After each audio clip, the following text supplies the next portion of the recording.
പൈശാചിക ശക്തി ഉയർന്നു നിൽക്കുന്ന ഒരു സമയത്ത് പ്രിയപ്പെട്ട സഹോദരങ്ങളെ, ദൈവം തന്നിരിക്കുന്ന ആയുധമാണ് ദൈവവചനം. ഈ വചനം നമ്മൾ എടുക്കണം, എടുത്തിട്ട് വായിക്കണം, പ്രഖ്യാപിക്കണം. അത് ആളുകൾക്ക് അറിഞ്ഞുകൂടാ. എല്ലാവർക്കും ഇത് എല്ലാവരും വായിക്കും. ഈ വചനം നിങ്ങൾ വായിക്കുമ്പോൾ ഇത് നിങ്ങൾക്ക് ആഹാരമാണ്, പ്രഖ്യാപിക്കുമ്പോൾ ഇത് നിങ്ങൾക്ക് ആയുധമാണ്. ഇത് വായിക്കുമ്പോൾ ഇത് നിങ്ങൾക്ക് ആത്മാവിന് ഭക്ഷണം. വായിക്കുമ്പോൾ ഒത്തിരി ആത്മാവിന് വേണ്ട ബോധ്യം, ധൈര്യം, ബലം, ശക്തി ഇതെല്ലാം കിട്ടും വായിക്കുമ്പോൾ.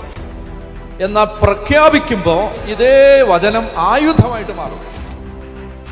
എഫെസോസ് ലേഖനം 6-ാം അധ്യായം 17-ാമത്തെ വാക്യം, രക്ഷയുടെ പടത്തൊപ്പി അണിയുകയും ദൈവവചനമാകുന്ന ആത്മാവിന്റെ വാൾ എടുക്കുകയും ചെയ്യണം. മനസ്സിലായോ? അതുകൊണ്ടാണ് ഞാൻ ഈ നിർബന്ധിക്കുന്നത്. എനിക്ക്